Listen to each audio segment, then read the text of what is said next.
बहुत दूर सभ्यता से कटे हुए एक विशाल और घने जंगल में बसा था अरण्य लोक, जिसे लोग जादुई जंगल के नाम से जानते थे।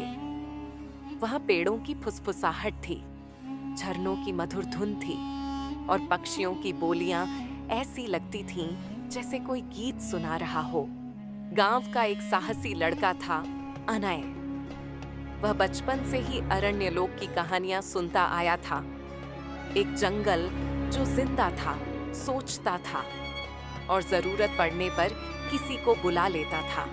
एक दिन जब गांव के कुएं सूखने लगे और फसलें मुरझा गईं, तभी अनय ने जंगल से एक अजीब सी पुकार सुनी। एक आवाज जो किसी और को सुनाई नहीं दी। वह बोला, यह जंगल मुझे बुला रहा है, मुझे जाना होगा।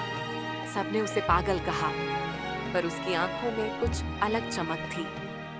वह एक मशाल, एक छोटी सी किताब और अपनी दादी का दिया हुआ ताबीज लेकर निकल पड़ा। जैसे जैसे वह अरण्य लोक में गहराई तक गया, पेड़ अपने आप रास्ता बनाने लगे।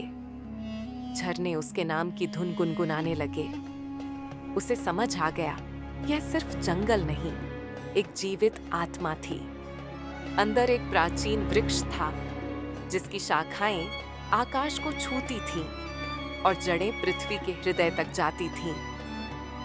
उस वृक्ष ने कहा, तुम चुने गए हो। यदि तुम सच्चे मन से हमारी रक्षा करोगे, तो हम तुम्हारे गांव की रक्षा करेंगे। अनय ने उस वृक्ष से वादा किया कि इंसानों से जंगल को नुकसान नहीं पहुंचने देगा। बदले में वृक्ष ने उसे एक जादुई बीज दिया। अनय लौटा और उस बीज को गांव के सूखे कुएं में बो दिया। अगली सुबह वहां एक नीला चमकता हुआ वृक्ष उग चुका था।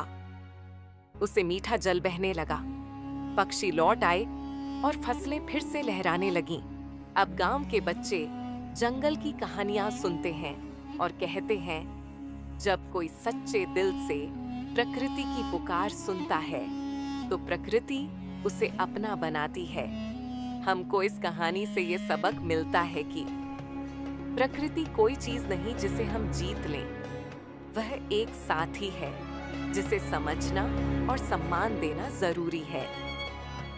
जो उसे सुनता है, वही उसकी सच्ची ताकत को पहचान पाता है।